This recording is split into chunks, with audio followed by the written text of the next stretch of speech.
I acknowledge the Gadigal people of the Eora Nation on whose land we're meeting this morning. I pay my respects to elders both past and present, and I extend my respects to all Aboriginal people who are in the room today. I'm Simpson Huberman. I'm the Director of Development and Production in Screen New South Wales, and it is so fantastic to see so many of you here from the working industry here for this session. It is on the future of online video, which is a territory I'm sure we all acknowledge is indisputably dominated by YouTube. Those who were here for the F-word seminar we ran last week on female storytellers know that I love statistics. So here are a few statistics. 11.2 million Australians watched online video content in January 2013. In 2012, more than 1 in 3 Australians engaged in social media activity around their television consumption, and 43% of Australians watch TV via the internet. Understanding a massive platform like YouTube is an investment you make. It's key to your future in content creation and consumption, and it's a new way of relating to audiences. But it's not something you can just plug in and switch on. It takes time to learn the landscape and learn how to use it. And as some of you well know, it takes time and hard work to build an audience online. But the sooner you are on and doing it, the better. How else can you begin to understand the context for your programs when something called Nyan Cat has been viewed 98 million times and has inspired thousands of imitations or creative responses? If you haven't yet met the Nyan Cat, here is a 5-second taster, but before we hit play, bear in mind that this goes on for 3.5 minutes, but I won't put you through all 3.5 minutes. Let's roll Nyan Cat.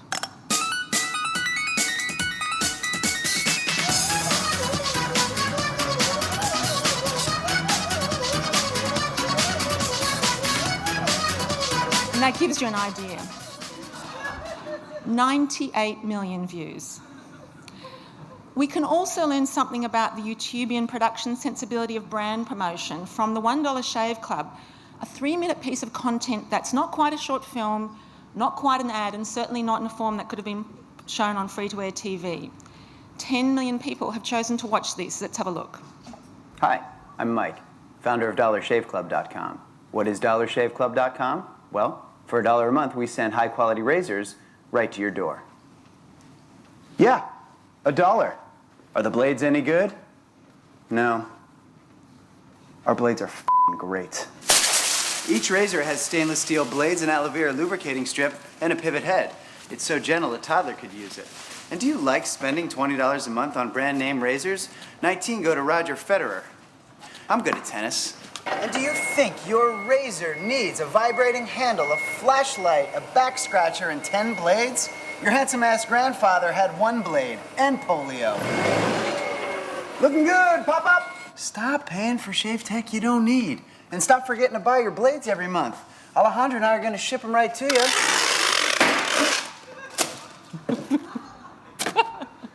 We're not just selling razors, we're also making new jobs. Alejandro, what were you doing last month? Not working. What are you doing now? Working. I'm no Vanderbilt, but this train makes hay.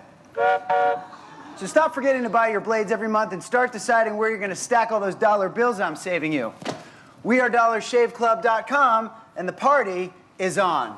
I know karate, I know jiu-jitsu, and drive like a gangster when I'm coming to see you, see you, see you, see you. So the monetization opportunities on YouTube are evolving, but those at the cutting edge say you can't afford to wait to participate until you can see familiar marketplace attachment like broadcast license or distributor advance before developing your presence, your skills, your understanding. Reports tell us that revenue is growing, if slowly. While the ad spend on TV is still growing, it is slowing, whereas ad spend on online video is growing at twice the rate and is estimated to get to $10 billion in the US by 2017. The #1 show in the US television in 1988 held a 27% audience share. Today, the #1 show holds 15%. TV is fragmenting, and economically can only fragment so far, but YouTube can fragment infinitely. YouTube will never replace TV. It's filling an altogether new space because it's a fundamentally different medium. It's a space that TV might have to join, but that it can't afford to wait to be paid to do so. Described as amateur's paradise, some native YouTube content creators have crossed out of YouTube into heritage media, and you'll hear some of these stories from our second panellist this morning. YouTube does present challenges for heritage media producers wanting to cross in the other direction, but you'll hear of some successful work from producers on our first panel. YouTube's charm is in its anarchy, its randomness, its lack of a gatekeeper. But how do we as professionals navigate that? YouTube's Kristen Bowen will explain some new tools on offer to help with that. I'd really like to thank our partners, Vivid and Screen Australia, and particularly Kathleen Drum, Head of Marketing at Screen Australia, for their support in putting on this event. And now I have great pleasure in introducing the Chief Executive of Screen Australia, Ruth Harley.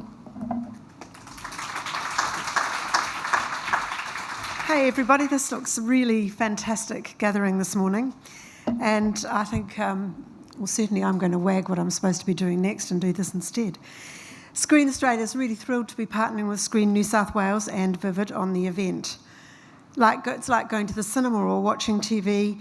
Interactive and online entertainment is now mainstream activity for so many of us. YouTube's the most powerful and most ubiquitous broadcast platform on earth. Apparently every minute, 60 hours of video are uploaded. It has no geographic or significant socioeconomic boundaries, and it's matured a long way beyond cute cats and even beached whales. Some of the most exciting new Australian content has been made directly for YouTube at little or no cost. Through YouTube, Australian storytellers reached audiences anywhere in the world. Until reasonably recently, we couldn't have even imagined that. Many talented content makers are taking advantage of this opportunity and finding really huge audiences. Australians Natalie Tran, the Van Buren brothers, Marty and Moog on the panel here today have audiences broadcasters can only dream about. Screen Australia is keen to support the next wave of YouTube rock stars and help those who found an audience to take their careers and their material to the next level. Primarily, we support digital storytellers through our multi-platform program. Earlier this year, at the launch of the government's cultural policy, Arts Minister Simon Crean announced a new funding commitment to Screen Australia of $10 million over 4 years for content on digital platforms. This was a welcome boost to our multi-platform program, which already provided $3 to $5 million a year for these kinds of productions. And we've made a critical change. There is no need for marketplace attachment. As we all know, the creator goes direct to the consumer. There's no need for an intermediary like a broadcaster. So if you're a content maker, please have a look at our website. We'd really like to partner with you, and I hope this morning's panel goes really, really well. So welcome all.